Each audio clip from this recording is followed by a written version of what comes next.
The UNI men's basketball team has many weapons that can hurt opponents both on the perimeter and in the post. It's a balanced attack that they hope will take them to a conference championship.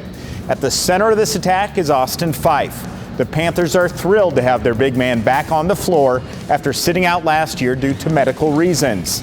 Brad Wells has more on his story. As a true freshman, Austin Phyfe played in nearly every game.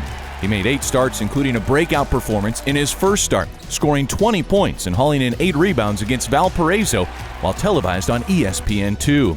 Heading into his sophomore season in 2018, Austin was ready to take his game to the next level. But before games ever began, Austin started feeling a change in his health.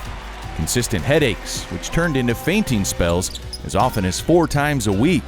His time on the court became inconsistent, and concern for Austin's health overall started to rise.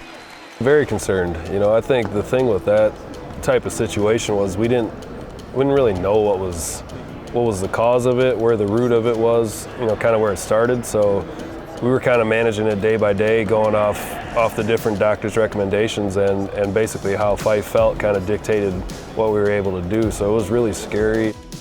Initial doctor visits provided Austin with more questions than answers. He was told he could still practice and participate if he felt up for it.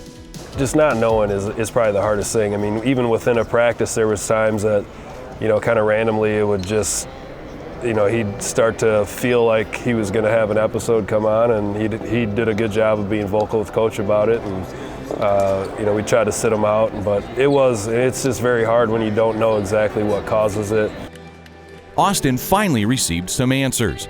Diagnosed with vasovagal syncope, which is an overreaction of the body, triggering Austin's heart rate and blood pressure to both drop suddenly. Knowing what was happening allowed Austin to set up a plan to get back to his old self.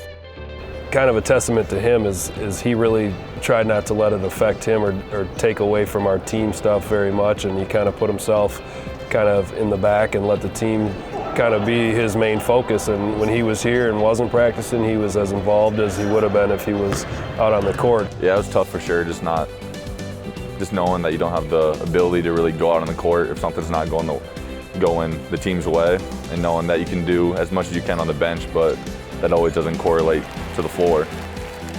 Austin's last fainting episode was in December 2018. A month later, he started a slow build-up to being a full participant of workouts and practices. Just kind of not doing anything for a while. Just got me out of shape, out of basketball shape, lost some strength. So getting back in the weight room, getting extra conditioning in, working with the coaches, learning the offense since we put in a new offense last year, and just being on scout team, I didn't get reps. So I'd say just putting in time and getting my body back to where it needed to be.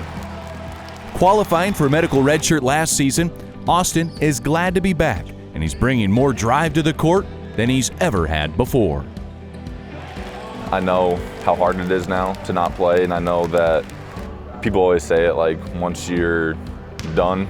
Like you always want to go back and change something, or you want to work harder than you might at the time. You might think you're working hard, but then once it's actually over, you're always like, oh, I could have done so and so. So knowing how hard it is to sit there and watch just makes me kind of come to that realization that it can be over at any time, and I just want to work as hard as I can to be the player I want to be.